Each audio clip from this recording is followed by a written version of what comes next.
consistently the level of play that we've seen from DNF when it comes to the mid-game. The objective setups, the rotations around the map, the side laning, the team fighting, all of it just not quite the level where it needs to be. For T1, we did see obviously a lot of struggles early in the season. We had Guma and Smash still rotating.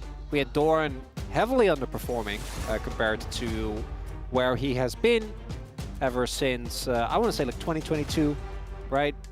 When he moved towards that. 2022 he did already move to Gen G, right? Yes, so 2022, 2023. And we'll see if T1 can just rely on the current form of their players to end this swiftly and inch ever closer to Hanwha Life, currently still pretty decently ahead of them in the standings. But the fact that they're playing a head-to-head match makes this, even a single game drop, could be a big dealer for T1's chances at locking himself into the double elimination part of the Road to MSI. Yeah, it's definitely a big win to get into that top two. Hanwha Life, if T1 wins tonight, Hanwha is only a game win ahead of them. They are like 4. It's 4. Game score would be, if they 2-0, game score would be 4. Yeah. But they are playing each other. They're a series ahead of them. Yeah. So it would be 12-11 at that point. Looking for the Gwen here into the Rumble. So Dorian going to be picking that one up. And the Taliyah, which was hovered earlier, does get sniped here by Faker. So we're not picking Xin Zhao. Interesting. Nameplates off. DN Freaks draft. Impeccable. Get Yone into Taliyah, which is one of the few matchups where I have seen the Taliyah really struggle, because Yone has many ways to circumvent her E. And obviously once you get on top of the Taliyah, she does not really do a lot. Then you have the Yone Sejuani combo, which is crazy, and Yone Rumble.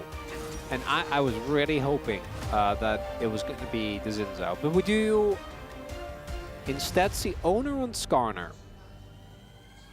Not super. That's not an exciting topside, Valdez. That is not, like, it's fine. Yeah. But it's not great. Like, very heavy on the AP, very low on the actual damage, especially early on. It just kind of feels like they picked up comfortable picks for themselves. I don't know. It doesn't feel very impactful, like you're saying. But let's see what the rest of the draft does look like here. Nico is going to be banned,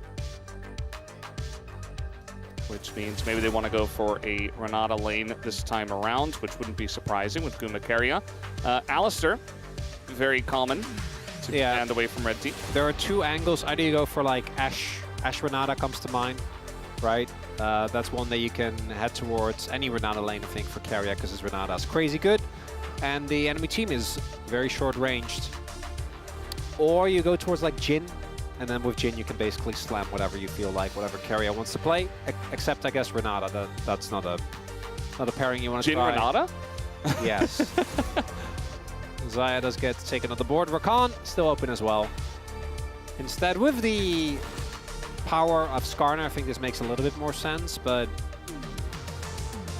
I think this draw for T1 is fine, but it doesn't really blow me away, Valdez. Yeah, it's not very heavy singular 80 damage. Also, it's just like an MF ult, and that's about it. It's also T1, right? I feel like often their drafts really tailor towards what their strengths are, but this really doesn't feel like it has that oomph thus far.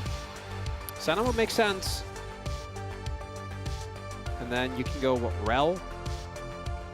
Alistair's out. You can go Poppy as well if you don't want to run the risk. Nautilus. Nautilus doesn't quite get cooked as hard by a possible Poppy pickup. It's going to be the Rel here for Keria. It's a no-brainer. I mean, both of these drafts are fine. If you could nameplates off, pick one, I'd definitely want to be DN Freaks. You have 100%. a crazy strong top side.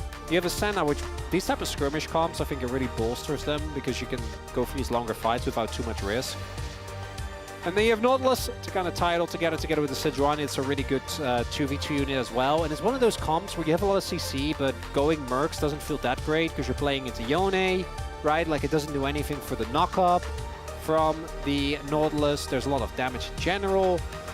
And for T1, I think the damage just a little low if you don't execute cleanly.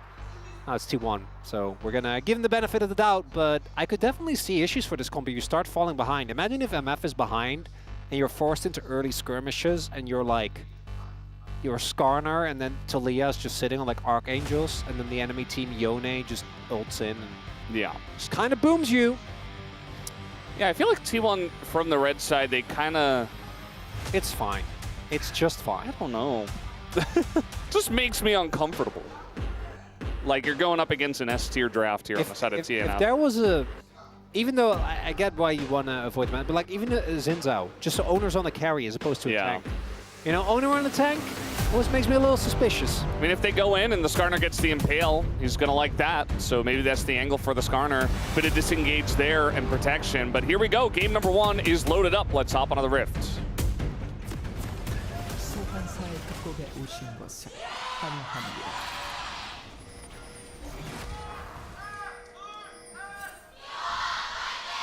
미니언 생성까지 30초 남았습니다. All right, game number 1, match 78. DNF. They're already locked in the Rise group. They don't have a lot of upward movements. They're almost locked into 10th place as well. I think it's not 100% because they still have 3 games left, and so do DRX, and DRX only have 4 wins, whereas they have 1. So potentially, technically, they can still make it through. They would have to win all 3 of their matches, and DRX would have to lose all 3 of theirs and have the other tiebreakers match up, which I haven't done the math on. So for them, it's really just about trying to get yourself into a place where you feel comfortable as a team, because they have not looked comfortable as a team, especially their team fighting their macro. That I think is where it all kind of falls apart in the mid game. You mentioned it before, the drafts are fine. This draft is excellent. The laning is fine. Sometimes they even win lane. It's just about transitioning after that that has been extremely difficult for them for some reason. And it's hard to pinpoint. I always, when it comes to team fighting and setups, go to the support and jungle duo, because those are generally the ones that will make a lot of the in-team fight calls, right? Like, they're the ones that decide when to go in. Even if you end up playing carries, outside of like actual carries, like we see with the Kindred last game, for example. Even if you're playing something like Xin Zhao, you have a lot of agency as to when you go in, when you start fights. But that hasn't really been working out for them. Area taking a good amount of damage. I feel like they could have even extended that trade if they wanted to. Both tanks clearing from bot to top, as Doran did actually go for the exhaust here. So it makes him more susceptible to getting ganked in lane, but I do like the exhaust into both the run, but even against Yone, I actually think you can get a good amount of value from it. That was nice CSing. Life kind of messed up the first one, but then he spared his own blushes a little bit later on by setting that one up nicely. You know, we saw the win rates for the DNF champions. Obviously, because they don't win very often, they're not going to be high, but Duda was like 3 and 4 on Rumble. So if there is a champion that they have success on, that they're actually getting wins, nice dodge by Kyria there, that was pretty interesting. It is going to be stuff like the Rumble, even the Nautilus for life. I think Bulldog had a win on Yone, so you know, they've at least gotten wins on these champs, whereas they don't really have that many game wins. Also, I do know that Valdez would blame me if DNF win a game. Yes. I mean, you did say at the start of the day that, oh, it's a 4-0 day. That's a pretty quick one today. And then, well, I kind of knew and then that, DK won game I kind of knew about the first one that wasn't true. I just, you know, I was being a bit of a doomer. Yeah. Well. Also, my words have no impact on outcome of games. Okay, you say that, but they've had a lot of impact so far. Well, but the things would happen independently of. Like, I could say right now, man, Kyria's playing so well. He's doing exceptional. And it's not like Kyria is now randomly going to jump into multiple people. Although that has happened many a time. Well, yes, but more often it's happened, or I say something and it doesn't happen. I mean, no, he like, said it when he's outside of the lane. He's not going to do it now. That's my point. But there's a lot of scenarios we talk about a player, we're hyping them up, and nothing happens. But our brain wants to see patterns in chaos. Okay, I understand where you're coming from, and in general life, you're correct, but at the LCK, it's not true. Curses are real. Because we get too much? They are real at the LCK. I've seen it so many times that Well, it's because you've been here for 8 years. I'm a believer. Yeah, but For 8 years, you've been here 5 days a week Yeah. talking about League of Legends. So there's going to be a lot of times where you say stuff and then it will just naturally line up. I mean, I don't have 100% caster curse ratio. I feel like you are nearing it, though. You're very, very good at it. Much better than the rest of us, which we have data on. Yeah, I mean, Why am I getting there he is. It's just the way it goes. What do you mean it's just the way it goes? It is what it is, Chronicler. It's okay. All right. Not a lot of action there in this early game, huh? Yeah, I mean, DNF are definitely one of our teams that they're more of like the passive style. And I think that when you run out of confidence, you do lean towards that more often than not. Just wait and hope that they run into your turret at some point. Yeah. Yeah. Or you're just not very proactive because it doesn't feel like anything's going right for you. Well, that's the actual reason, but Yeah. you're just going to be more passive. Hope the opponent makes a mistake that we can capitalize on, right? Instead of creating opportunities. Like this that. one, which is actually very good for DNF. Nice hook there by Life. It's not going to lead to all too much with the Senna just sitting back and farming. Not too bothered by that Ascena, though. Just enjoying yourself, slowly farming up. Berserker up in gold, but obviously Guma is sitting on a call. So once that is cashed out, unless we see Berserker answering kind, and call and Senna feels kind of bad. Not going to be the case, I don't think. Berserker, though, going to just be looking to get as many souls as possible and scale up. As Pyoshik does get the crab. Crab fight victory for DNF. He'd like an announcer voice, like crab fight victory. That's what I did. Dudu nearly dying here. The exhaust is almost there. Doran probably wishing he had flash. As the exhaust didn't do a whole lot, kind of just slowed him down, and then he just ran away. Or hit your needles. That would have Well, yeah. helped. That's what the exhaust is for, right? But if you use the exhaust and you don't hit the needles, then the exhaust just didn't get much value, did it? Really didn't. Doran does have TP advantage, so he's able to just get straight back to his lane. Should be able to further cement his lead. Dudu with the Swifties. Does have a little bit of extra movement speed, so that's nice at least. Maybe that was why he could dodge it. You know, we had Homolife DK Game 3. We had our first blood at like 17 minutes and 45 seconds. It was late. It was late, Valdas. It was very late. I do wonder if it broke the record. It did, actually, because it was 17 minutes and 26 seconds previously here for this season of the LCK. So it broke the record. This one looking a little bit like that. Maybe. So we have Bro and Brew. Yeah. What are you brewing today? DNF and drink. Yeah, DNF and drink. All right, my drink of choice for tonight, probably tea. For tonight? Just a cup of tea, you know, when I get home. Because I can't drink coffee when I go home, right? It'll be too late. What about right now? You're just drinking water? Just water. Yeah, me too. I'm just a water drinker. Nothing too crazy. Yep. Water Walter with us today. DNF is just going to flash away from that one. Life just says, no, I would rather not fight. Whereas T1 are very much wanting to fight. Double stun comes through. Now Berserker's going to flash away. Life in a really rough spot, but it is a Nautilus. As Bulldog comes over, the Nagamana carry is big. The bullet time, though, in a Pyoshik is bigger. And eventually he will go down as Faker picks up that kill in the 2-for-1 trade. T1 definitely going to enjoy that right before the grubs do spawn. Doran, I think, has his ult still primed, yeah. Not waiting for it. This time, okay, that one was very off, but very close to getting the kill once again. Feels like Doran is getting very close, but not quite there. Dudu can also still equalize if he was already in trouble, so wasn't too scared off. That lack of confidence is something I think we see right there. So the first disengage is right, because Faker has his ult, right? So like Bulldog can never join the play in time. Okay, full dodge here.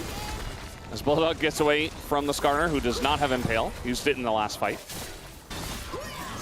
Pyoshik does get a crab, but yeah, so the first disengage I think was good, like the flash that we see just before this happens. But then here it feels like there was a real opportunity for DNF to try and make a play here, as Guma gets ulted early so he can just go for a big ult. I feel like Bulldog could have maybe looked for an ultimate there with the extension and then get both Guma and maybe do enough damage to Owner so the Berserker can walk up. Yeah. Instead, it was just Impale on top of Bullet Time and it didn't get stopped. Yes.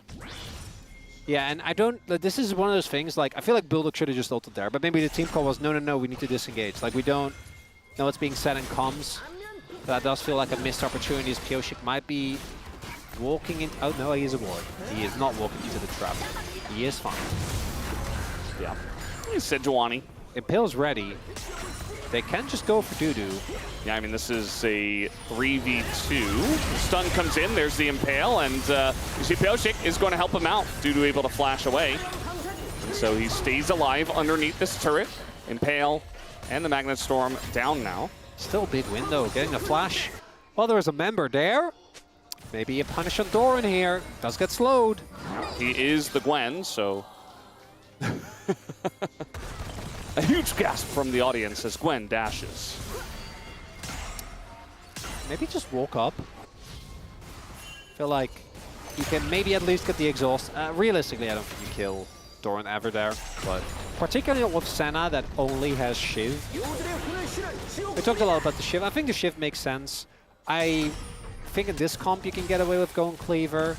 I do feel like going Cleaver by default always feels a little bit rough to me because there are setups where you just need to actually do damage, in which case building some real crit items will do a lot more. But in this case, you're also playing alongside a Yone, right? So I do think you get a ton of value out of a possible Cleaver.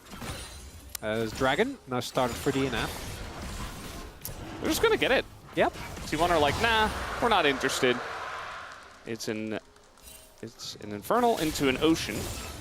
So that's going to be the play here as Carrion flashes in for that one. I think that was his real flash. As now Guma just trying to ult the wave, but might be punished for this one. Uses his cleanse just to get the slow off. If he opens with Equalizer, might have actually gotten the kill there. Or at least the flash. Realistically, Guma shouldn't die, but maybe just a flash would be nice. Yeah. Feels like DNF players definitely hold on to their ults a little bit too long. Hesitation. Yeah. It's the enemy of success, Valdez. It's why slumps happen. We do have Doran finding Dudu, who now he's got his Equalizer, but he's kind of just on the run here with this phase rush. The exhaust not able to do all too much. He's going to hit the needles this time as he dashes forward. One more auto would do it, but Dudu even able to burn a bit as Doran gets very close to dying. Oh man, he was so close to finally getting that first kill onto Dudu, but not this time. Riftmaker might end up being what saves him there. Without Riftmaker, and I think he also had Potion ticking as well as a Cookie, that could have been a counter kill for Dudu. Actually ends up being very close. Pioshik obviously not going to be able to catch Doran there. Doesn't want to try and play for a cancel. And this is what we talked about, like the laning from DNF is actually not bad, right? Like, obviously Dudu has almost died, but he hasn't. He's not even that far behind in the grand scheme of things. Yeah. The real issue is when we look at bot lane. Because Guma has been picking up a lot of plates. He also cashed out his call. And he also is up about 2 waves. Yeah. Especially because he's the sole AD source. He needs to be fed. Especially on MF, right? Because there are times where MF, you can get a nice bullet time off, but you know, are you doing consistent damage in the fights? Not as much as some other AD carries. So at least if he's fed, his auto attacks are also going to do a lot of damage. So it just feels like it shores up one of the potential weaknesses of T1's draft. And so he's really just loving his position now. If it does go too late, though, the Senna is going to be an issue, as the Impale will come down after the smite due to no flash here, just trying to walk this one off. But Pioshik in good position this time. In comes Faker, though, and he cleans up the battle, as Pioshik now alone against 4 people, but the TP is coming in. As now Bulldog, looking for the angle, is going to ult, but it just gets flashed away from him. He's flashing in, he wants the kill, and he's just gonna die. Life goes in, and he gets locked into the wall as well. Faker's on a streak already. A killing spree of 3, and the engage there from DNF does not pay off. A for effort, C for concept, and E for execution there for DNF. Unfortunately, not quite working out. Despite their, that was, well. tried their hardest. Might have just wanted to let the player go down, and then, yeah, when it comes to the actual execution of the fight, not something that we really want to see back, but we're going to look at this again. So Owner starts this. No, there's no flash, which means that he has a very free impale. A lot of damage comes down, but there are no needles available, so Dudu stays alive for a good amount. And then here Faker is able to snip up that kill. That's nice. Then Carrier goes in a little bit too early here. Doesn't quite perfectly time the crash down, but it's still fine. And then Bulldog misses his ult, is forced to flash, and still doesn't have the damage because Faker has Archangels. So Yone just used flash, TP, Dudu died, and then Life also died. And now the game is kind of done. Because now Faker's 3-0. Yeah. And they're 3.5k gold behind at 15 minutes. And while all of that was going on, I'm pretty sure Gumo, he was just farming. He was bot. He is now 1.4k gold. He was bot, he got the turret, and then he just rotated up to mid. Berserker the whole time, he was just in mid. He didn't have his ult either, so he wasn't able to help from mid. So he was just farming. The 80 carries weren't a part of that fight at all. Yeah, level 1 Senna ult is so long. I don't know how much it is, but it's like, I think it's close to 2 minutes. It's actually... It's about 2 years, yeah. Yeah, yeah. Yeah. Not looking too hot there, Valdez. Yeah, this is definitely one of those rough situations. Like, it's kind of hard to really criticize DNF for trying to go in there because it's like, when will they go in there? You know, like it feels like we can say, oh, they're being too passive, but then when they go in, it's not looking good because the execution isn't good. As Guma just gonna get caught, just straight up caught here in the bush. Can they actually kill him? Yes, they can. As now Faker's making his way over. That was a very interesting ult from the Sejuani. Berserker just hitting 2 walls, and the impale on the right side of the fight is huge.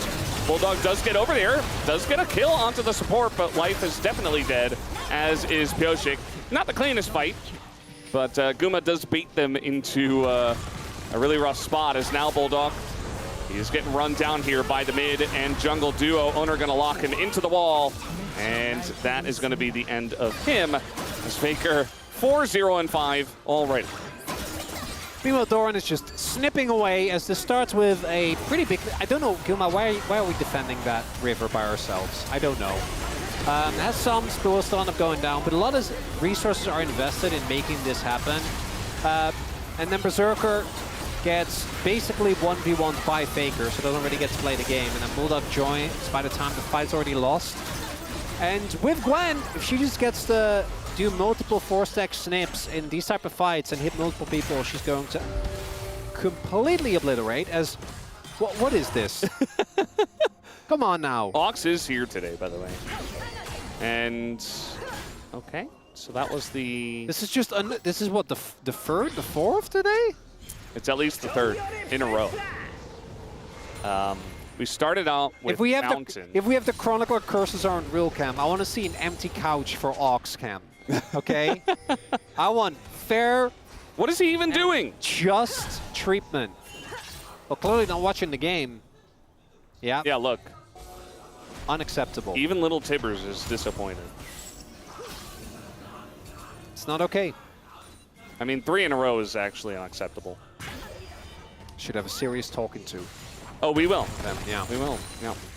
Not by me. I don't think I'm very good at serious talking to. You don't like confrontation? Huh. I've gotten a lot better. You have, yeah. We have kind of trained you. I don't think you purposely wanted to be better at confrontation, No, if you know what I mean. I kind of do. Oh, you do? Well, yeah. Well, you analyzed it as one of your weaknesses. Yes. So actually, you guys helped me out a lot. No problem. I got a turret. That's nice. I feel like Atlas really leading the charge on that one. Yep. Dudu is dead underneath the turret. They're even going to use the Impale here. Doran underneath the turret will be fine. So 2v1, and with no Baron especially, and no Otacon spawned, of course Owner can just be there. And diving the turret from this far ahead. They're 7,000 gold ahead. That was very funny. See that little Goober took the mist for Guma there, so he didn't get CC. It would be fine. That would have been funny. Wow, Faker denied the objective bounty. Yeah, this game is not going to last for a lot longer, Valdez. Yeah, I feel like this is I wouldn't even call it a sigh of relief. I feel like T1 have definitely been much better about cleaning up their gameplay in recent weeks. So I don't even think it's relief. I think it's just... Okay, nice flash there from Faker. Good angle, actually, with the Mega Cone. That's the action I like to see with the engaged Mega Cones. But yeah, I think it's good if you're a T1 fan. You look at this, you're like, yeah, this is the way it should be, right? My team's taking them very seriously. No flash. I say that, and immediately Faker's going to get caught here. Even the Senna ultimate over the top, but Owner is here. The guardian of Faker, going to keep him alive as he flashes in and helps him out. Nice little setup from Life to try to make that possible. This time the hook is going to miss. And they're just waiting for Guma to join. And once that happens, T1 might consider taking a fight. But for now, just backing them off of this objective. A lot of ultimates gone for DNF. Could just go Otacon here. I like the call. Actually, I think this is a good one. Only thing you have to be very careful of is due to his equalizers. Faker, TP in the mid, but probably going to get the shove in and then uses wall to get over here. He's just going for the turret. They're just pulling this out. They're not even doing the objective. Nobody's here. And so Faker maybe just gets a free turret. And Studu doesn't want to use the equalizer with the Otacon being pressured. Little root on an Owner. But realistically, no Sejuani ultimate at this point. No Nautilus either. And so they're not really finding angles to engage at this point, especially down about 7,500 gold. Yeah, T1 could do Otacon. I think we've reached that point where they're fed enough. I respect that they don't. Fight over the blue. A bunch of damage goes into Pyoshik. Impale hits only Life, but it seems like they have the damage so much used just to kill the Nautilus. But T1 is that far ahead that they can expend all of their abilities just to take out one guy, and then they can do the Otacon. I think this is contestable for DNF. I actually think the right call is to try and go for this. You have Senna and Yone very soon. Faker's going to look for a wall off. Yeah, I think the wall just stops him. Although it is Sejuani, so they have to be careful about Pyoshik, and the wall is not going to wall him off, but Faker himself will get the job done. Bulldog does go in, the engage comes out, but look at that ult from the Yone. Bulldog keeps all of them away from the Rel engage. As Keria, maybe just a little bit of zoning as well, just making sure everybody gets out alive. Either way, the follow-up wasn't there, and the Otacon does go to T1. But bounties for DNF, which is something. They get the turret. It's not enough, Eldas. It's nice, though. 6K gold lead now still for T1, but they did get a little smaller, as it is indeed Owner. It's just Life, but he does have, I'm pretty sure his Aftershock still running, so Guma also invests his ult, and then the equalizers, not great.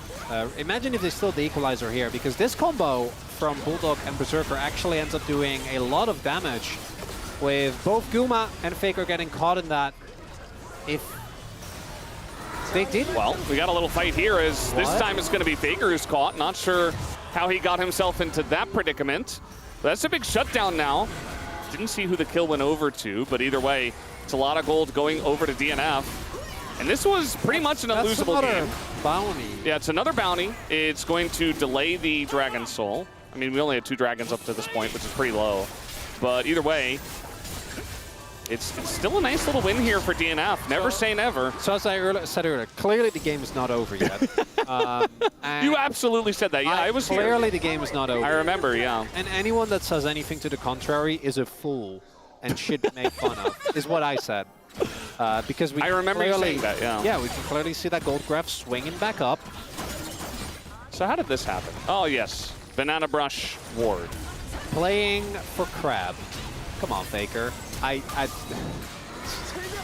very straightforward. Oh, it went to Dudu. He got 1,079 gold. It's not bad. He's still 1K gold behind. But I mean, they still have that supreme wombo combo. Like, we saw 2 parts of it. They can still win. If you get the equalizer on top of that, and Bulldog hits some big ults. If you hit Faker and Guma with an ult, you do just win. Like, I know Gwen's there, and Gwen is really good in fights. And very fed. But I do truly think if Berserker and Bulldog line up well, and Bulldog hits Faker and Guma, I think you win. Like, I think you just win the fight. Yeah. There needs to be maybe an equalizer, you know, like a little bit more damage. Just the combo alone isn't enough, but... Yeah.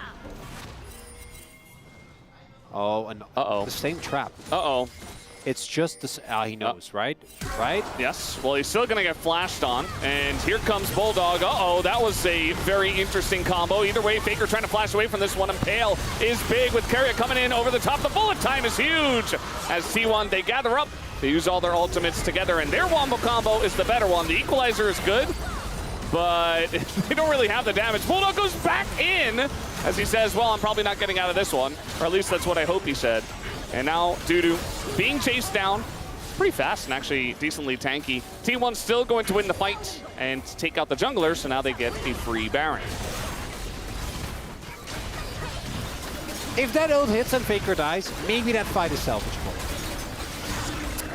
But the enter-synergy in DNF remains So very life strong. hooked him out of the ult, right? Yes, that did happen. Because he's ulted! He's ulted! You ulted him live! Oh no. Because Faker dies. Is that enough to win this fight? I'm going to be honest. It probably doesn't matter. Like, I think that T1 was very ready. The entire squad was there. Like, Faker knew that they had a trap there, right? You could see it based on his movement. Faker dies there, they still lose the fight. But the mental damage you do by stuff like that happening, oh my god, that's not good, fellas. I'm not playing, and that hurt me. It was a painful moment that we all had to experience together. You had, the ult was, they would not... Yeah. I know. Bulldog is probably not very happy. As he had the lineup, it was very nicely set up by Life. You know, the gank itself was fine, but the hook was obviously not. And that was your opportunity to take out Faker once again. Do have an objective bounty on the bottom side of the map. No one seems to be here, but with the Baron, T1 are looking for more than denying bounties. They want to win this game. Faker pushing mid, rest of the team in the top lane. And the timing of this is very good. They're going to crash at the exact same time, and the wall is going to come down here. So now, Seismic Shove is going to miss, but you've got all sorts of other engage, although that mostly hits a Sejuani. As now, TP coming in, Carrier having to flash away. Knocked into the wall is Doran, but the Impale is going to get Bulldog. And the wallets, I think, are just a bit too heavy. Doran able to just run at them. As Pioshik, one by one, the dominoes do fall. Pioshik being the last one. And that's a triple kill here for Doran. And a final kill does go to Guma. And that will be the game that we thought was over a while ago. Had some bumps, some bruises, but T1 will win in the end. That's domestic Doran, baby. Coming in hard on the Gwen. Early pick paying off. Some mild shenanigans in that game. Some moments that maybe some of us would rather forget when it comes to, again, the anti-synergy. And it's so painful because, as I truly believe, even if Faker dies there, I think they lose the follow-up fight. I don't, like, they were, what, 6k gold behind. T1 was ready for that. They clearly had everyone in that quadrant of the map to try and play against it. Also, not a perfect game from T1. Guma got caught a few times. The one in River was particularly egregious. Faker obviously got caught one time, I think, on purpose. The other time, not so much. He still looks pretty happy. Maybe they're watching that clip right now. He's got like that sheepish grin on. He knows it didn't matter at the end of the day. Yeah, it didn't. And for DNF, what can we say that hasn't already been said? The team is just not working well together. Those crucial moments, they are the symptom, right? They're not the cause. There is just, the team is not meshing well. And until that changes, I don't think the results are going to. Yeah. The draft itself was fine. The laning phase was fine. And everything after that didn't seem to line up for them. But T1 looking good.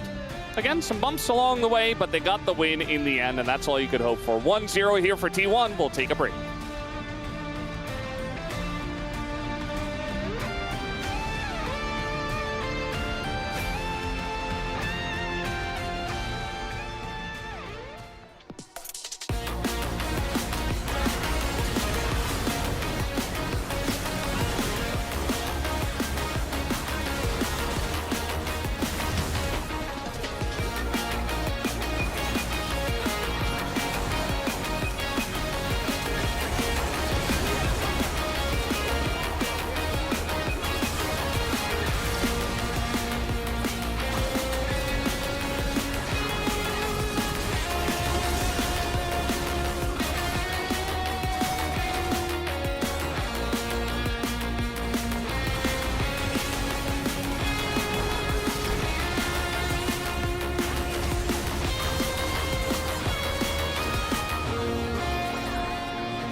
요네 없긴 하다. 봐봐, 타워부터. 타워부터. 아. 얘네 볼게. 나좀 안 우리 좋아. 딜러 이탈. 할게 봐. 요네 공조심.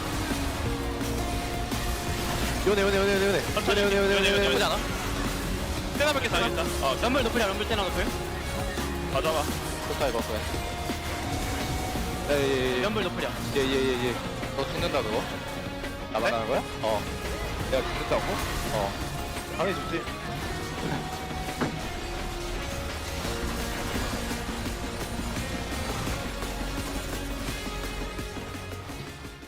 It's over. Yeah. That was good. Yeah. That was good. Good job, guys. Good effort. So Pantheon's going to be banned here. It is DN Freaks still on the blue side. Yes. I'm going to echo my earlier statement. I just want to see a good early skirmish where we don't actively hook each other out of each other's skill shots. If I see one more X person uses an ability in a way that person Y then messes up, I can't take it. It's too much. Like, I'm going to have nightmares about that hook. Yeah. Again, it's not an individual member. I know, like, I think Bulldog's Yone game was rough, but Pioshik had basically no impact in that game, right? Berserker was Senna, so what are you going to do? And Dudu was getting gapped in lane really hard and almost dying multiple times. It's just, the whole team needs to step it up. Is that going to happen against T1? I think, unfortunately, most likely, no. But I want to be I want to be wrong about this. I want a base 6 gamer. It's a nice experiment to see if your cursing powers are stronger or if DNF, if their ability to win is stronger, you know? Well, I don't believe in my cursing powers, but I also do not believe in DNF currently. Like, I can see the angle with which they come back and become a real team, but it's again because we know these players are better. I think that's the most frustrating part. If this was a challenger roster, I think we'd talk about them in a very different way. But they're not a challenger roster. Like, we know these players, we know what they're capable of, which is why I think we're a lot harsher on them as the Orianna comes in. Orianna Nocturne would be my guess. Owner does love his Nocturne. I do think you have to pick it here, otherwise things get a little bit iffy. I mean, they're not necessarily going to take it away, but yeah, no. This is a no-brainer, right? Yeah, generally you will see this, but they were thinking about it, maybe just thinking about their final pick, you know, using a little bit of time. They already know they're going to pick Nocturne, so they're like, hey, what are we going to do next? What do we think they're going to pick? What should we counter with? What are we going to look to grab if we can? Which maybe it's a Jace. Jace is hanging around, although Doran and Dudu, not the biggest Jace players, and also now with the Scion selected here for Dudu, probably not going to be that choice. Trundle has made a big rise. This is a pretty good Trundle spot, especially if you ban Ezreal as a Doran. After last game, you know what? You get to lock in the carry matchup. I'm on board with this. Yeah. His Gwen performance was great. Again, I think we have fully come around to the fact that this is the Doran that we've been used to seeing over the last couple of years. Ever since, what was it, 2021 KT, when I think he started to kind of take off. And then ever since, because it was in 2020, he was DRX. And I know he was on KT at some point. And I think it was 2021, because it can't be 2022, because then he went to Gen G. Yeah. Must have been. Must have been. And up until, I want to say like a late April, we didn't really see a lot of that. I think domestically, he has been great for years. It's really international where a lot of his errors come through. But after last game, and after like the last 2-3 weeks he's had, yeah, I give him the carry matchup. If it doesn't work, it doesn't work. But I think he has earned the trust. And DN Freak's probably going to be looking for a hyper carry here. Protected Berserker composition makes sense to me, even though even Berserker has lost some of his shine. Jhin gets banned. No brainer, yeah. Lucian picked here. Doesn't mean that the Braum could be taken away. This could even still be carry as dreaded Nidalee support. It's Lucian Nidalee, you say? Well, it won't be, but it'd be funny. It is very T1 to play against a team like DNF and carry as just like, what if I just play Berserker just said Braum, so. It's going to be Ezreal Braum here. You want to pick it away. I think that does make sense. I don't think this is the point where Life is going to bring back the support Trundle, and it doesn't look like he will. As Braum, nothing too crazy, but... You play Melio. It's fine. I like Melio into this comp. I also like Nami into this comp. I don't like Nami with think it's Lucian fine. anymore. Well, no, it's not as good as it used to be, but into the enemy team comp, I think Nami is still great. Bard, I'm... Shaco not I like a lot sure- more. please, carry out, do it for the... No, carry and... I mean, it's Bard, it's fun. It's fine. It's fine. It's The fine. engage is so bad, though. And, like, They have imagine- Nocturne Orianna. No, and that's it. Two ones engages. I mean, the Oh, ends I see. engages. Yeah, yeah. No, they have It's engaged Cyan. Braum. Yes, exactly. They have Pillar. Q max damage Braum. They have Pillar, Engage, Braum, and Cyan. Cyan is fine, but like not great, right? So I really love Bards into stationary carries on the enemy team. Berserker will not have a hard time, I think, playing into the Bard. Outside of the laning, where obviously Bard can be quite oppressive. But into Victor, into Trundle, into Cyan, picking off in side lane. Definitely a possibility here for that Bard. I just... Carry up. What happened to you, man? In 2023, that would have been a great angle for, I don't know, what's the dumbest support thing you can think of? Like, I mean, Shaco is high up there. Rengar. Rengar, he would have. He would have! That was, I think, the dumbest thing I could think of. No, that's horrible. I love Yeah. it. That's perfect. And then you max Root, and he's like, no, Yeah. it works. You use the ult for utility. You have pressure from the brushes. And then you get pressure, because early game, your damage is still crazy, right? So they can never approach your brush. And then Yeah. you got the Root, and you have a cleanse. It's really good. Yeah. Carrier could sell me on anything, Valdez. But he did. He just picked Bard. Yeah. His That's Bard, fine. His Bard's great. he loves Bard. We'll see how it does in this game. Very interesting comp here from the side of T1. I think they can make it work as we are ready to hop on the rift for game number 2 right now. 소환사의 협곡에 오신 것을 환영합니다.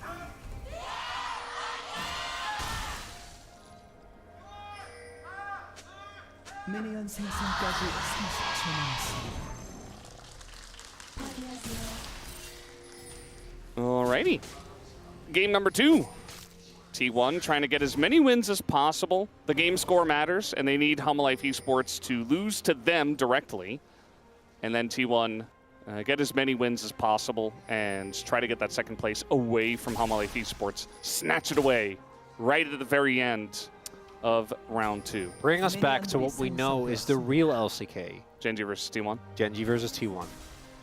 Yeah, this whole Genji versus Humalife like tangent that we're going off on just It's like when we had just doesn't feel when we right. had Dom on for like a year and a half, you know? Like, it's nice to have a little bit of variation, Yeah. but it's been long enough. We had our variation. The people want classic LCK. Good old-fashioned T1 Genji. Yeah. I mean, it has produced some great finals.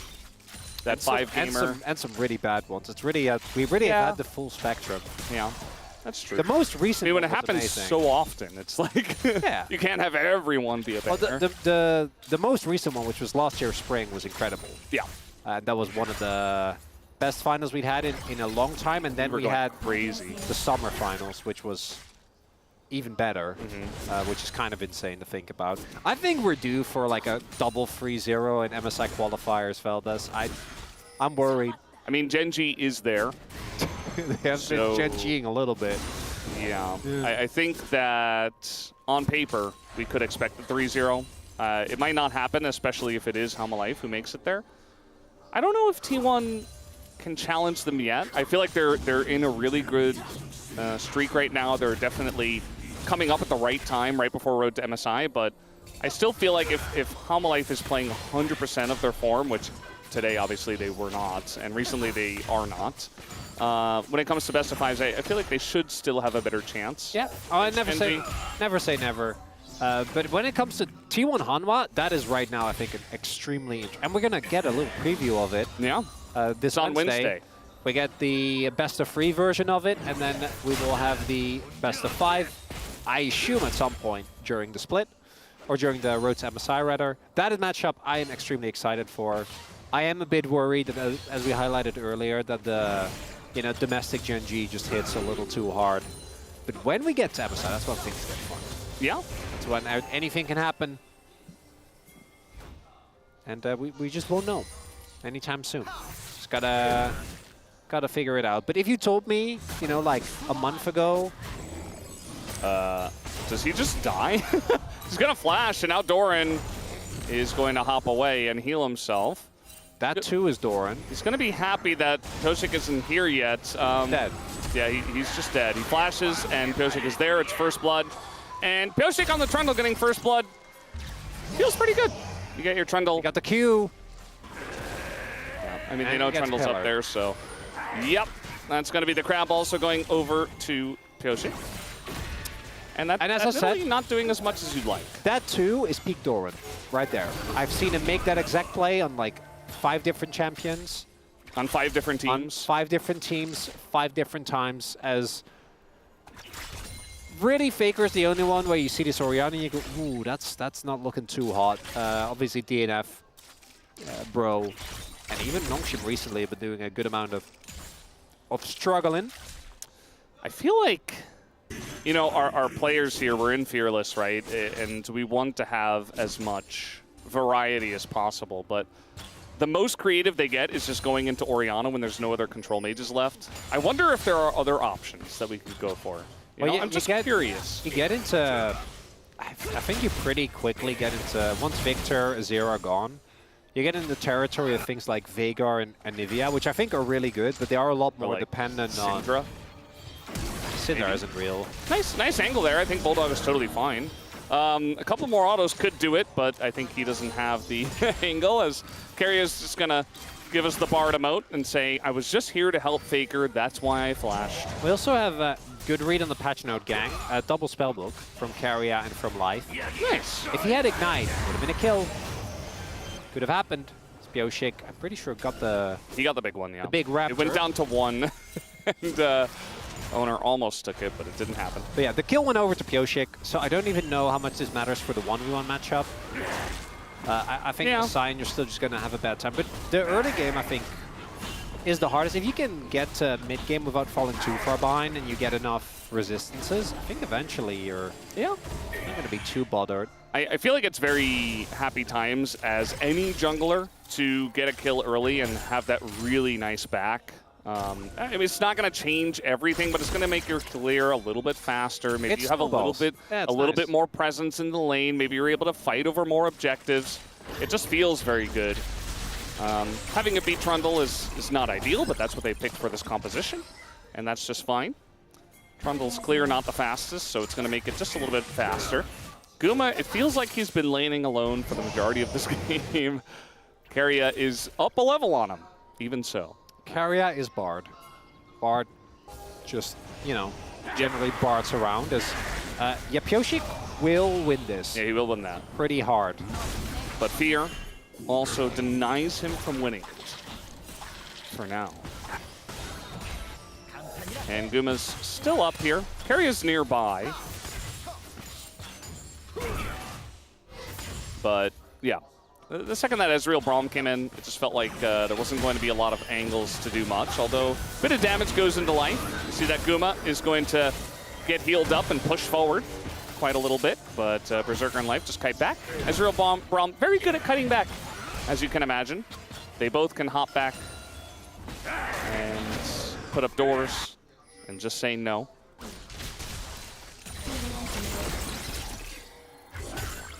I'm waiting for something to really transpire in this game. Because I know we've had a little bit of action, right? We had Doran getting taken down. There it is. There it is. Is it enough damage? The answer is no. They're going to get the flash out of Bulldog. That's good. Victor and his flash, as we know from the Azir matchup, is always going to be something where you're very happy when it is taken away. Wow. Yeah, he greeted for the wave, and now he has to flash. So now that's an Orianna without his flash. T1, I would like to remind you, yes, we're playing against DNF, but there's still an LCK team. Yeah. Nongshim learned this lesson. Now, on the plus side, if DNF win, we get our base 6 gamer. Yeah, I mean, that's pretty base. Getting a 5 gamer is like when you get your ice cream and you're so excited for it, and then you realize you got the wrong flavor, and you're just like, I guess I'll eat it. I don't even really want it. That actually happened to me when I was in the Netherlands. I wanted a chocolate milkshake, and then when I was already too far out, I noticed I got vanilla. Ruined my evening. Yeah, It was horrible. Very rough. Yeah, and we've had a lot of 5 gamers. You know, it's not as bad as the cringe 8 gamer from Challengers. That was the worst. That is way worse. When you could have had 9 and then some team gets a 2-0 and so you're like, what did you hate more? When the first series was a 2-0, or when it comes down to the final game and then you don't make it? I felt like, especially for Wolf and I, who were the cringe duo because we never got a 9 gamer. Yeah, a lot of 8ers. There were so many 8ers where it was the final series where we were like, it looks like we might get the 9 gamer.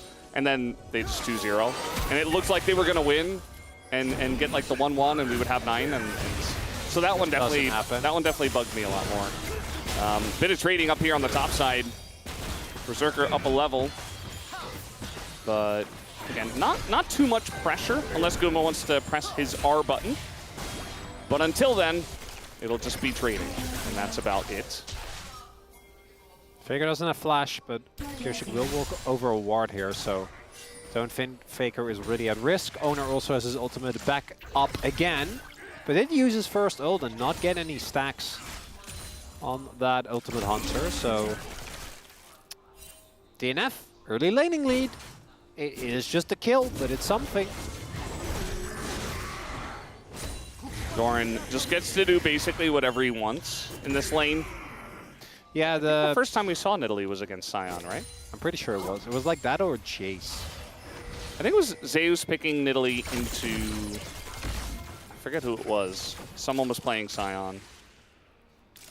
And it went very one-sidedly. It was not a fun time for the Sion player. Carry on a ward there that has not been marked as ult back to lane for Dudu there. Boom. All right, we're going in. No flash here for Bulldog. The timing is good, and there you go. There's the execution. That's the engage. That T1 will pull off many a time. And they pick up a kill here for Keria.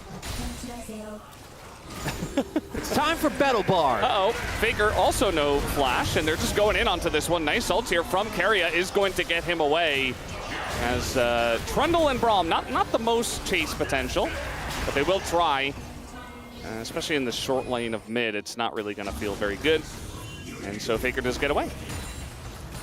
I like it, Dudu. Don't interact with that lane. Don't give him the satisfaction where you didn't get the full wave. Yeah, also there's a TP coming in. As they're trying to punish the Sion. He doesn't have ult. He does have flash. Will he use it is the question. Going to try to flash the wall, and the disengage cone is not going to work. In goes Doran, just follows him on the disengage and picks up the kill. So this time Dudu flew a little bit too close to the sun. And you could all hear Brendan Valdez chuckle with rapturous glee. Yeah. As the disengage cone didn't do its job. Well, the pillar is going to do its job. Knocks him into the stun. Faker 100% dead, just going for the minions.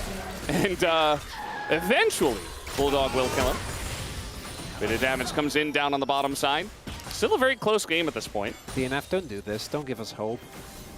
Come on. This is what always happened in the cringe 8 gamers. They would always give us hope. Because they're playing the early game well. Like, yes, Bulldog died. Obviously, Dudu, I don't know what that was. Like, if you go for that proxy, you do need to commit to just dying for the wave. And that's fine. Okay, we know this. This is one of the most iconic things about Sion is that you can just die for the wave. And it's fine. As long as it gets you a tempo advantage, as long as it keeps you up in experience. But instead, he's half a level down. Just gotta die. It's fine. You're Sion. That's what your champion is designed to do. Yeah.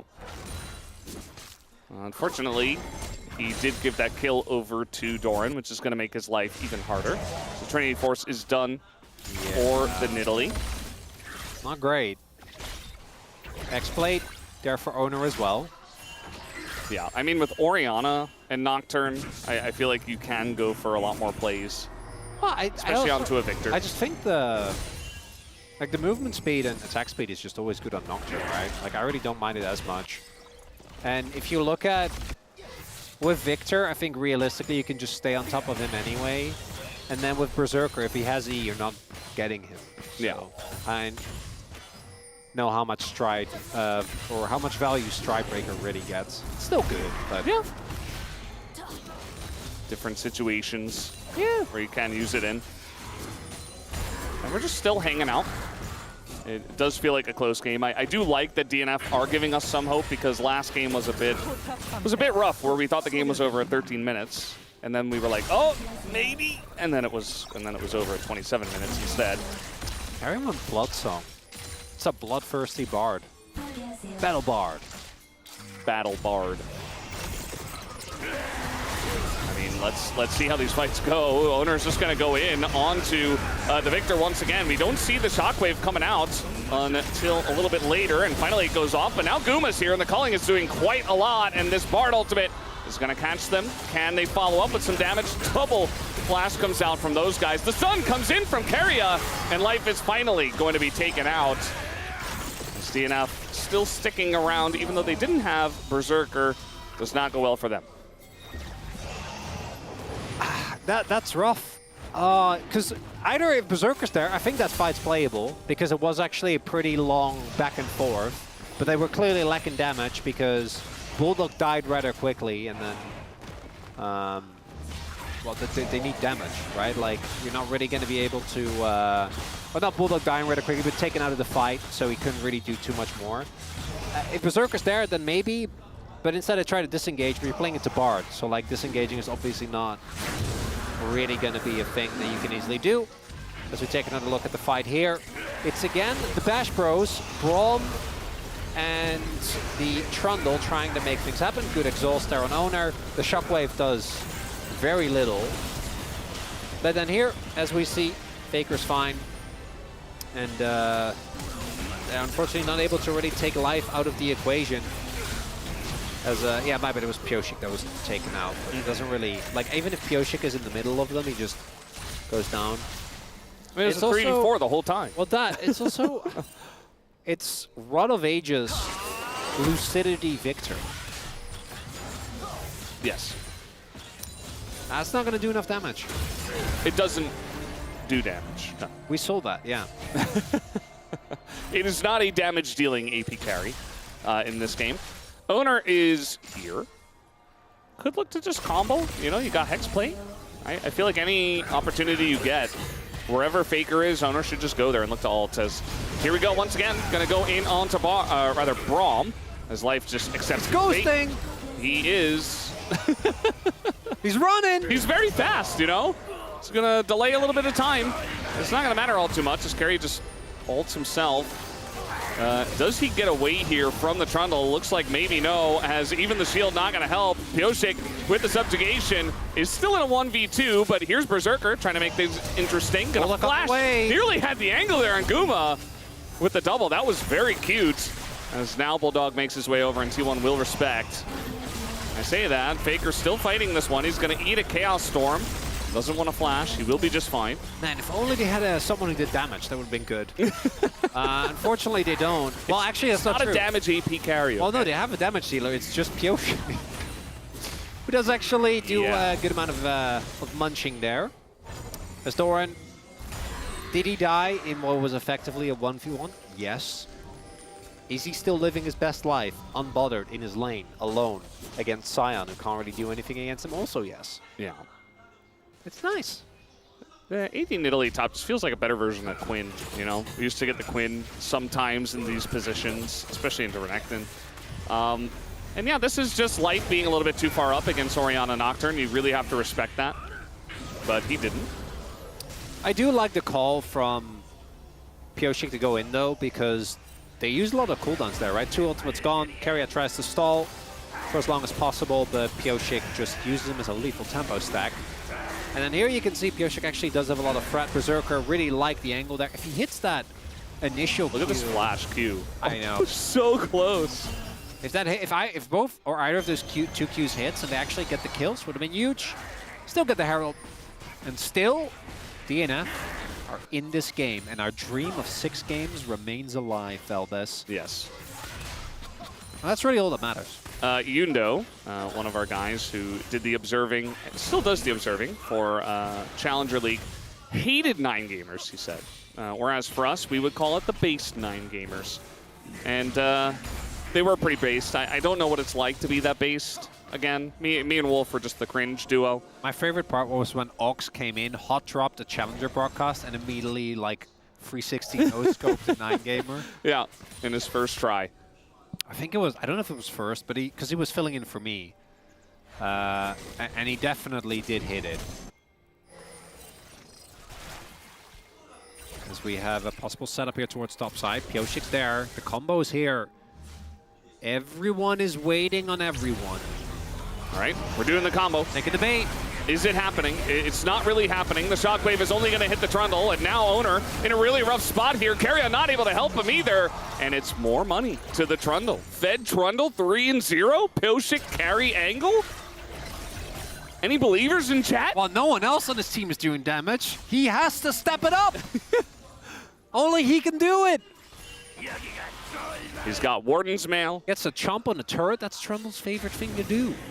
And you saw how little damage the shockwave does to the Trundle at this point in the game. Everybody else is AD. Yeah, Faker also in Roa. Yeah. And this isn't going to get any better. I mean, this is the way this matchup goes, so. It is the one angle. Like, the gold is even, but it's AD Nidalee. Yeah, DNF have a great teamfight comp. It's not like they're unhappy to go to late game, as they were just ready. The moment that Pioshik appears, I think Faker understandably is like, oh, I don't know about all that. And they just let Owner go down. But it's a counter gank there. Clearly DNF were very ready for this play to come through. Bulldog, willing bait, now has his Leandri's done as well. I'm a believer for DNF. I know I believe. Berserker also does damage. I want to believe, man. I still don't.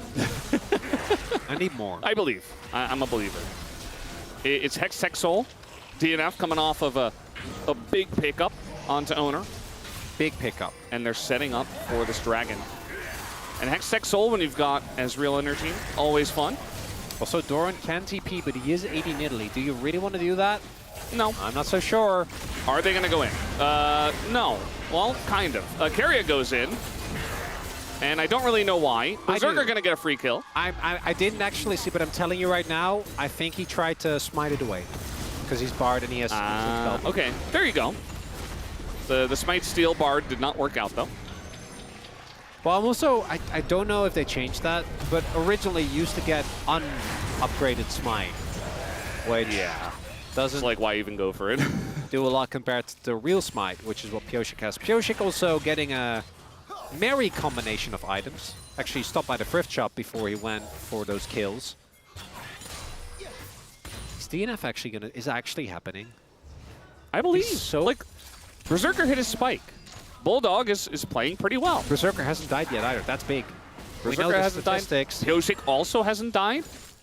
And which is much rarer. There have been a lot of rough games where Pioshik dies a lot or he's not really doing a lot, but he's doing so much in this game. He's part of every kill.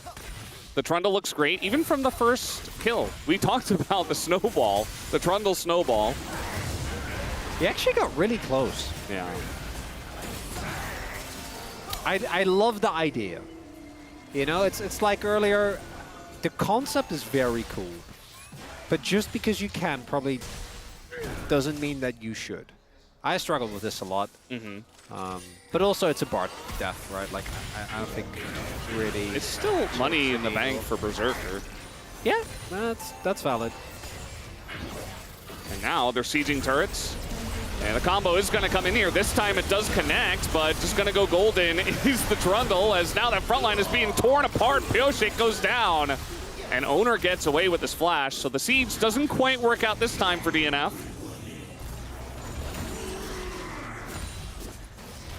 Owner able to find the engage. Yeah, that's... Tudu is having so much fun, by the way. Oh, look at that. Yes. Whole breakered up minion. Just staying alive. Doing his best.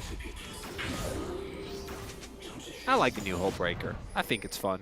Yeah. Making minions tankier and just booming structures.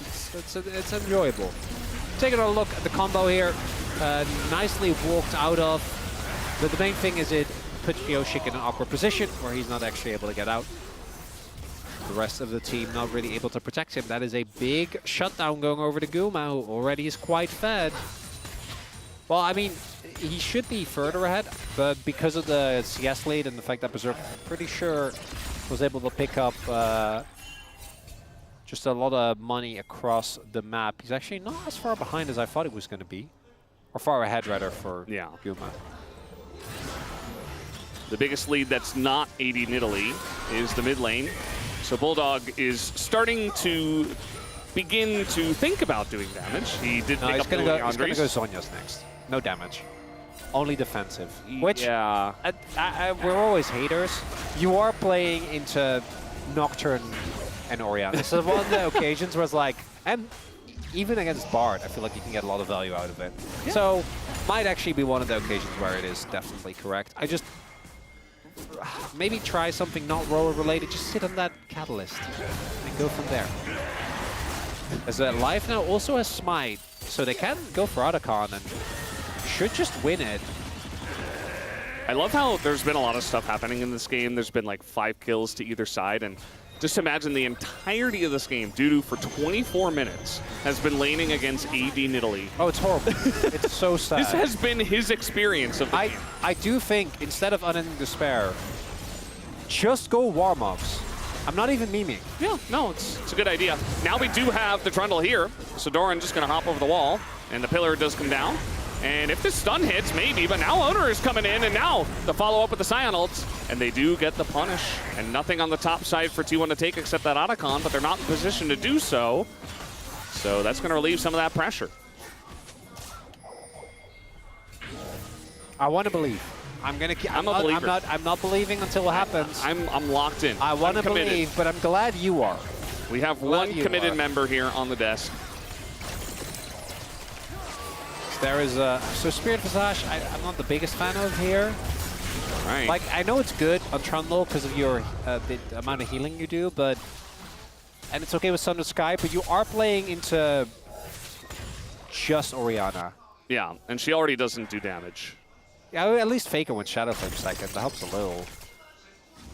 He also went Sorkpan, but it's still not. It's not great. Really feels like T1 is just playing to ult Bulldog and murder him. Because getting the Berserker is going to be so much harder. Yeah. That's going to be the second Hextech Drake going over to DNF. I'm slowly starting to come around, Belvez. Yeah, they're beginning to believe. Here we go again. They are going to find the one guy that they are looking for, that is Bulldog, and he gets feared right at the very end. As Carry-Up going on into this one, he has a Blast Cone, and Kuma's going to send him in. It doesn't quite matter, though, as Berserker, the last auto from Faker, gets him down. And, well, maybe a Baron angle here for T1 after a couple of kills. No longer believing. I Carry-Us just styling on them. And some of these bar plays didn't end up working out, but that one gets them a Baron. We'll see if Pioshi can make his way over. Dudu, yeah, he doesn't have... He has his ult, but he's obviously not going to make his way over as Yoshik is really fast. He's taking on the world! And he does have Sundered Sky. Wait to give me the... Oh my god, that was... He could have gone in. Yeah, He could have actually stolen it. Like that. Carrier! Carrier, really. He's having a lot of fun today. Maybe one of the most iconic Bard performances, as in cosplaying Bard, who's just a being that can't be understood. Yeah. Because display... Amazing. Bulldog. Right? Yeah, I don't know. I don't want to talk about it. Bulldog just ends up going down, just dies, and then Berserker ease over Carrier immediately. Flash. Now, should he have eaten? No, but still. Flash gets the redirect, hits the Q to the wall, follows up with the ult. See if he talks about it. Yes. A lot. Understand immediate ward as well to ensure that they have vision in case he flashes over the wall in a different direction. Cleanly done there. Respect not being shown by DNF. Nope. They still have a couple of Drakes. They are still facing an AD Nidalee, where some of that gold lead is pretty fake. Might even be able to kill Doran here. Let's see. I mean, they got 3 people coming down. Doran is still trading with I guess this they one. lose I feel Otacon. like he might have even lost 1v1. But now with 3 of them down here, it's just going to be the end of him. Dudu picks up that kill. And the Otacon eventually will go over to T1. Okay, but this is one of those games where they can actually contest Otacon. Like they're not behind. They're not behind. It's 1K. So we're committed to believing in them, but maybe DNF isn't. That's if you are down like 4 or 5K gold, this is the right play. Like overloading side lane so that you can pick someone off on the enemy team. If you get gold into your team, you lessen that. But you weren't really behind. It's 1K gold. It's fine. Well, also I just want to. Oh. Engage Braum? Engage Braum angle. They got the flash at a Faker. It worked. Regardless of your thoughts on Engage Braum. I'm having a tough time thinking about POM here, by the way. Well, it's going to be hard to consider it now when we have another game. Still have a third game. Yeah, we have a third game to go, so okay, pretty early. But say that think about it. Somehow DNF don't win. Okay, I'll think about it. Who is it? Is it just Carrier? Because his game 1 was good, and his game 2 he's the main carry, right? Because I think Faker was probably my Faker or Doran were my. I don't know if you can vote for Doran anymore after this game. Well, that's my. Yeah. Still 1.5K gold up though, but I'm like He's that's 80 just, in Italy. He's 80 in Italy, yeah. He should be up more. He's also not up in items. Yeah. I mean, Shutdown went over to Dudu. Where does all the gold go? I guess it's 80 in Italy. It doesn't go anywhere. Serpent's Fang now done for owner. Doran, or rather Dudu, is getting to the point where he doesn't really care about the Nidalee existing. He's just like, okay, yeah, sure. You can attack me all you want. Still not going to build Warmogs. Does look like T1 want to set up for this Drake, but DNF's positioning on the Drakes, the last couple, have been better. Look at that spear. Man, sure did damage. Faker's just living his best life, pushing inside lane. I mean, Bulldog can just back and catch this. Looks like he wants to walk. There are only 2 smites on the map as of right now. So we are approaching our soul point fight. I mean, let's see how this looks. Berserker's standing on a ward at the moment. They have not cleared out the vision. Banana Brush Control also going to T1. And the last couple of Drakes, DNF to get. Carrier with the engage here. They're just going right to that back line as the flash away, but the follow-up from Owner, but he's not going to get the kill. Finally, Guma gets in there, but now it's Guma way behind the play, and nobody's able to help him. Zoned away by the Chaos Storm as Dudu going to cut that ult short, just trying to keep Bulldog protected. We'll see if he can do that. As Vic Stun is going to come down. Look at Pilsik just going to town. Up on the top side, gets the kill on a Faker. But Bulldog is getting supremely low and finally gets taken out here by Doran, who will also be taken down, though. Guma. He hit the Q! The only one that can do damage at this point in time. Dudu on the chase. It's going to be a kill. A shutdown for Dudu. And DNF are very much in this game as they look at their third Hextech Drake. You just gotta believe! I never stop believing. Let it be known, Brendan Veldes never stopped believing in them. I most certainly did. As we take a look at that fight, it's an almost perfect initial setup on the engage, but you also see they're ready. Carrier goes in. The exhaust on But the Owner. exhaust ends up being huge. And Guma, getting the kill was nice, but it makes this entire fight so awkward because they basically need to pivot in a way where they can keep Guma safe, and then I think here just let Doran die. I don't think that we need to fight to the death to try and salvage this, right? But T1 instead wants to go in. But it's Trundle and Braum. Like Trundle, a single Q with Sundered Sky. Yeah, and in this fight as well, there was no vision at that brush. If Carrier puts down a ward immediately, Guma just 2-taps Pioshik, and he dies. And in that case, there's no Trundle, and it's a much closer fight, so little things there making the difference, like the swap over to exhaust. Actually, I don't know, did he have that from the beginning I think he started with exhaust. Yeah. No, I think he started with... No, I don't know, because Carrier also did it, and Carrier started with heal for sure. He must... I think for life, it might have been exhaust. It's exhaust or heal. It's exhaust or heal. Either way, he had exhaust when he needed it. So either he swapped to it or he already had it. he had it for the fight, where it was most important. So little things like that, if he doesn't have exhaust, Berserker just dies. Doran on the AD in Italy.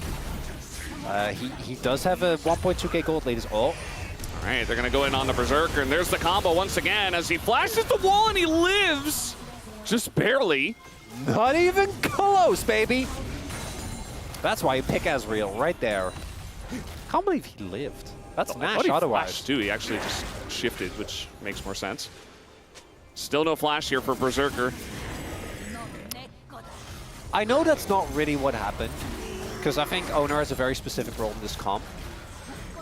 But if you just look at the scoreboard, Pioshik gapping Owner, I have not seen in a long time, Valdez. Yeah. This is totally on vision. Do they care? Life has smite, Keria has smite. TPs are coming in, our top laners have joined, and Owner does not have flash. 3 seconds on the ult! 3 seconds on the ult, and the Bard is going to keep it alive. It's just a total flip with smites all over the place. It goes to T1, but Owner immediately dies, and so will Keria, as Dudu is chasing Guma. And eventually, Dudu cannot deal Guma cannot deal damage to Dudu. It can't happen. And he can't even dash over the wall. Dudu just solo kills him. And yeah, T1 got the Baron, but DNF are sitting pretty.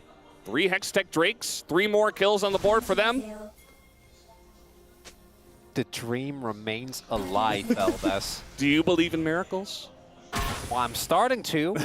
DK won today, so anything is possible. As we take another look, Keria, the only reason why they're even in a position to get to this.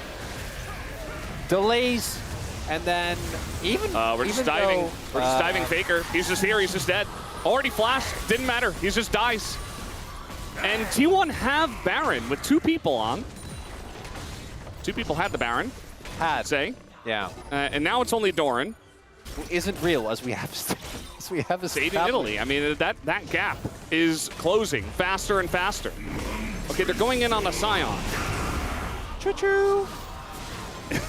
So it's never going to work. I mean, they push him away, I guess. So they're going to keep the turret alive. They still have Otacon. Oh. And they're not... Those 700 gold. I know.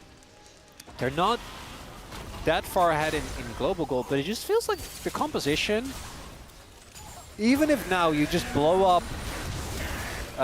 yeah, I don't know. Even with Baron, you can't defend that. Given the fact that there's no members of the team on the map, because as we have seen, actually going in on Ezreal with this combo, it doesn't actually work. Particularly because he also went for the his Locket, and he also went for BT, so he doesn't die. Doing it on Scion on Trundle is obviously really troll, and not in the cool Trundle way. Don't do that way. The actual troll way. And then it's just Bulldog, who has stopwatch.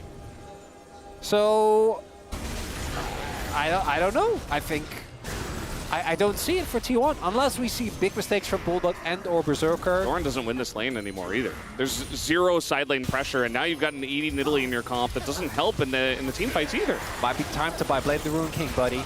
Good luck. Yeah. Hey, look at the damage chart though, Valdez. Look at that.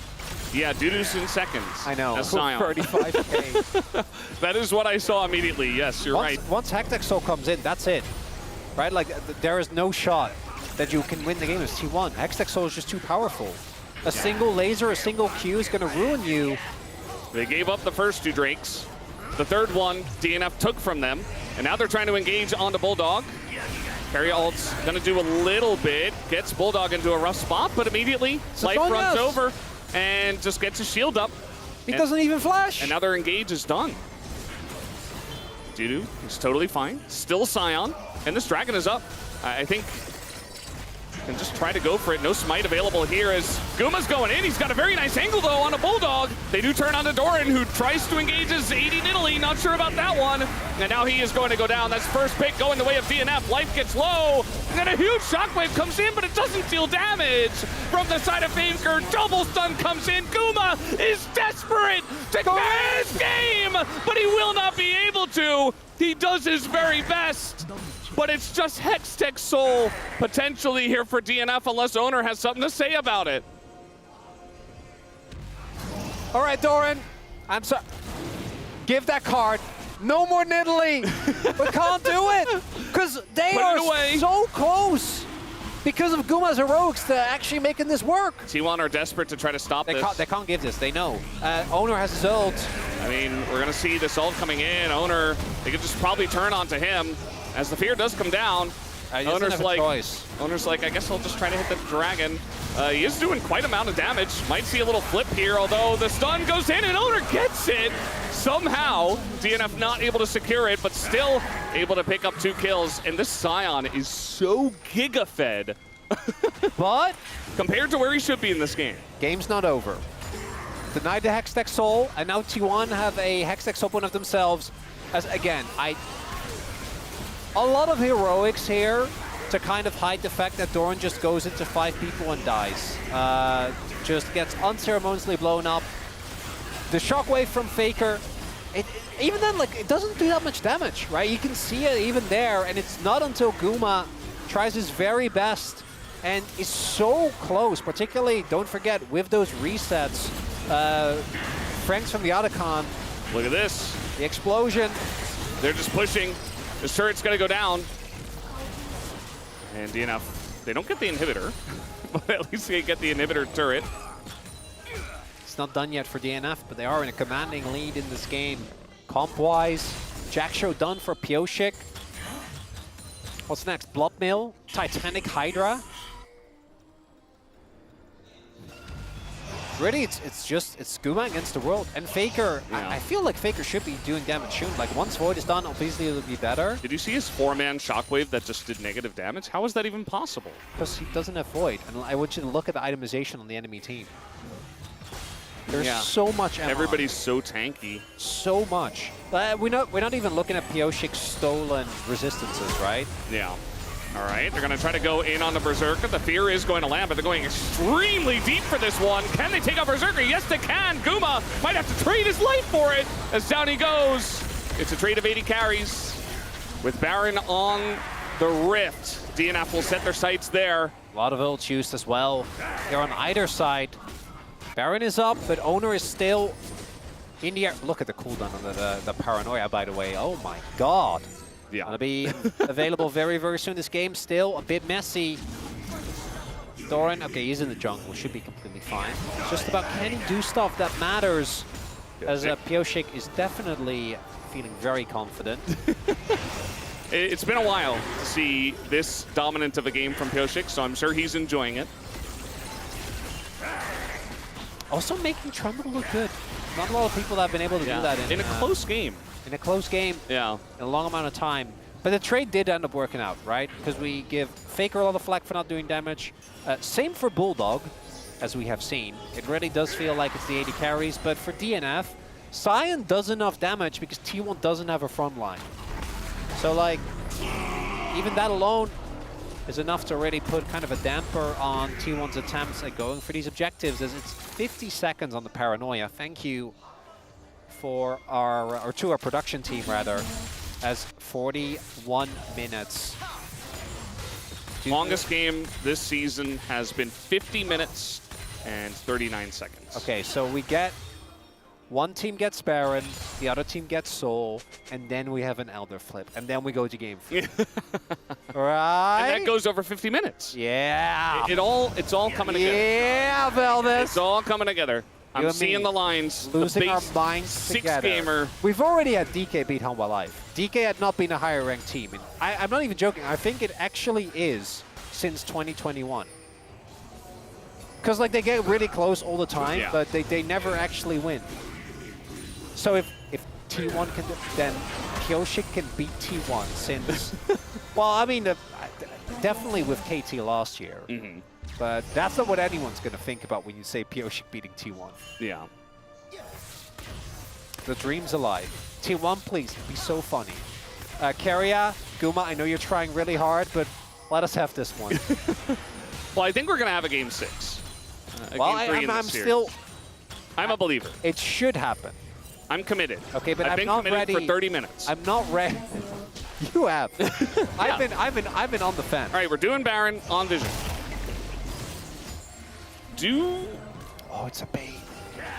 They answer the call. Oh. Okay. Well, Carrier just gonna flash. It's fine. He has Unsealed Spellbook. It's okay. Doesn't matter. It's the right call because when you're in that position with the pillar right behind you as Bard, you mess up a magical journey, you probably just die. So better to just play it safe. Not good that he lost his flash, obviously, for Carrier. Playing Fat Trundle, one of the most fun experiences in League of Legends. Just run at everyone. Yeah. They have to respect you. There definitely is a lot of respect being shown, it feels like, by both teams at this point. You know, Well, what was 43-minute game. Are we just flipping? Soul Flip? Soul Flip. Soul Flip. I'm ready. There's a ton of damage already coming in. I mean, they might just be able to zoom this one down. It's just Hextech Soul going to Bard. And Owner gets in, but he's late. And okay, that's a nice kill on a Berserker. Maybe an angle here for T1. Bulldog left isolated, has to flash away. He goes down to Faker. An angle here for T1, as it's gonna come down to the Fed Scion and the Fed Trundle, but I don't think they have enough. Not like this! Not in the 2v5. Massive stun comes down from Dudu, who is unkillable, but Pilshik is very killable. And it looks like T1 may have just done it. If they get the Supreme 5-for-0 ace, and that they will, they've got a wave in mid. And even Hextech Soul isn't enough to give DNF the win here in game 2. Not like this! Valdez, no! My beliefs, they're crushed. This is the expected result, though. T1 will get the 2-0 tonight. It was a struggle. It took them 45 minutes to take down DNF here in game number 2. But they do get the 2-0 victory. Again, the expected result. But after watching this game, maybe you wouldn't have known about it. Some sheepish grins here on the side of T1. They wouldn't have been the first team to, you know, have an iffy moment against DNF. But at least they're able to win the fight at the very end. And that's all that they needed to do. I gotta decide on P. I know it's one of the bot laners. It has to be. Can't be Doran. I wish I could see the replay of the final fight again. But I think Carrier did, like, because I saw a lot of people caught in the Bard ult. Yeah. I feel like his catches in mid game were crazy as well. What a better game one. What a good, or MF? It was MF and Rel. The Rel was fine. You know what? I'll follow the camera, man. I'll be a boom damage guy. I have an excuse. I was absorbed in this series. Please get that camera away from Pioshik. I don't want to see it. It hurts too much. This is the replay. He had, well, I already put in my vote, so I do actually think that Carrier smurfed the ever-living hell out of that fight. That was insane. Free man with his ultimate, which meant that the rest of the team could set up, and then the pre-work being done by Owner going in, and then Guma going in for the follow-up. It's clean team fighting from T1, pulling out a game that looked very dicey. What did we learn today? I don't know, Valdez. We learn again that DNF is so much better than their score. Yeah. And even though it isn't enough, I hope that at least is a little bit of solace for them. T1 looked very pleased, you know. They got the win. It's a 2-0. It took them quite a while, though. And DNF really gave them a run for their money.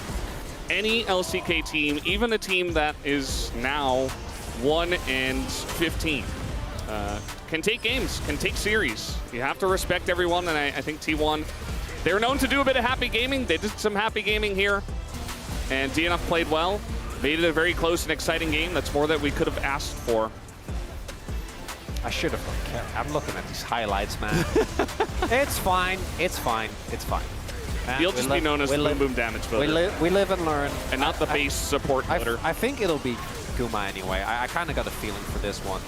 But it's okay. I mean, the cameraman put it on Guma, so we know that Soup and Jake will go for Guma. I'm going to put in my Pullman. You do that. I mean, some of these team fights, like Guma had this angle, right, where it felt like he was the only one able to do anything, picked up 2 kills, and then it really just came down to this last fight where, yes, they got the Hextech Soul, but it just didn't matter because Berserker ended up in a really rough spot. The flank came in with the Hex Gates, Guma and Carrier got in, on the perfect angle because of them. And then Bulldog was just left out to dry on the left side. He just, I mean, there's nothing he can do as Victor at that point. And so these beefy tanks that were extremely fed, they were in a good spot to fight, but they had already lost all their damage on the team. Just one damage dealer would have been enough. You know, just a little bit more time for either Berserker or for the Victor could have been the difference maker, but wasn't meant to be. 끝나겠다? 기다려. And it's that is, I think, the real power of, and we've seen this not just with this combo, we see this with a lot of Vi combos as well. All you need is one good engage. And this, to me, it started off with that ultimate, right, from Owner, who is just a go button. And then the follow-up is impeccable. As I think Owner really kind of nailing the vibe. Guma and Cario were talking the whole time. I couldn't catch what they were talking about, but... If Doran, your game one, thumbs up, great Gwen game. This game, if people say, oh man, Doran in game two, you know, they're not knowers. Yeah. They don't know ball. Because that top lane Nidalee was not a factor in this game at all, Valdez. Yeah. The Nidalee didn't quite do her job in this one. Dudu, fantastic game for him. You know, he handled the pressure, and then about 25 minutes in, Koshik came down, got him a kill. It is going to go over to Guma, his first POM. First player of the match going over to Gumayusi for his MF and for his Lucian. And so you weren't the only boom boom damage voter. And he had a great game. Like, his positioning was great. He had some great callings. He was able to follow up at the very end of that fight as well. So I think it's a fair vote. His MF was great as well. He worked for it on the Lucian, right? MF was also solid, but I think in game number 2 it was him that kept a lot of these fights to the point where they were at least somewhat playable. But really, for me, it's about the bot lane. I think that Faker was fine, but obviously not. I think the kind of concerns around his form still kind of continue. It's okay, but I'm sure, again, he'll wake up at some point. Just like Peanut, you know, the two of them, they need to conserve their energy and then get it out at the right time. Yeah. Doran, great grand game. I don't know about Nidalee.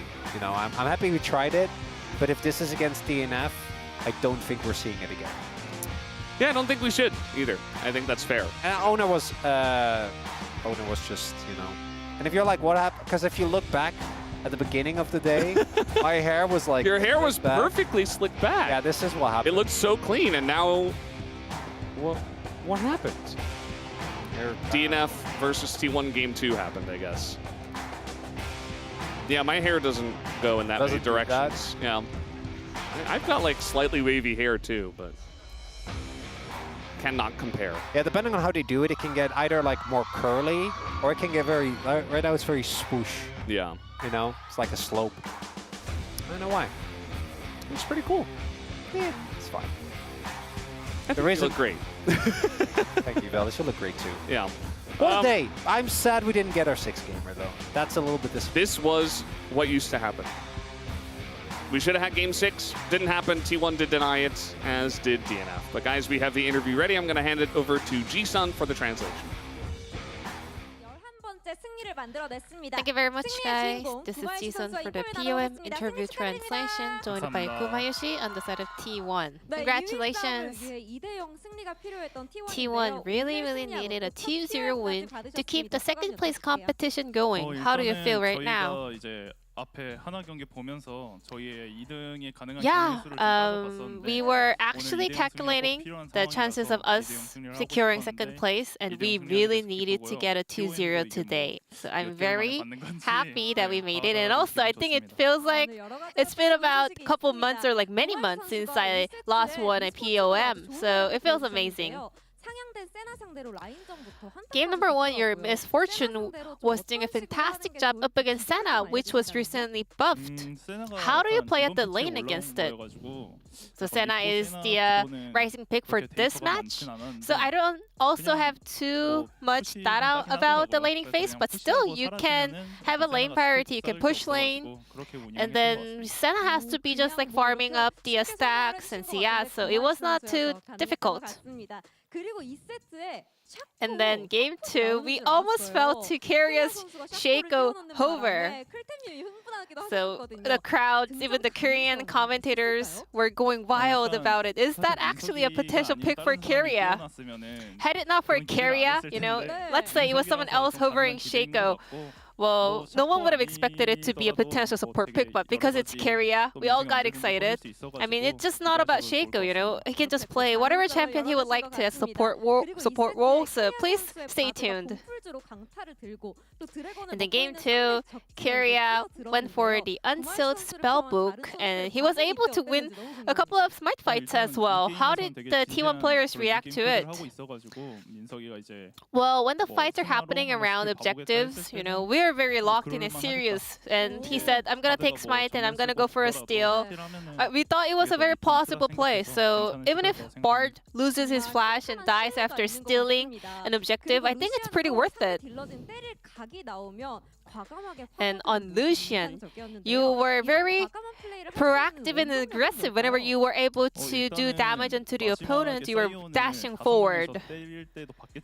Well, I mean, you all saw what happened in the end. You know, we were all doing damage. 5 players were doing damage onto one Sion, and he was unable to be taken down. So I realized their front line is very, very tanky. So whenever I saw the angle to reach onto the enemy's backline, I went for that play.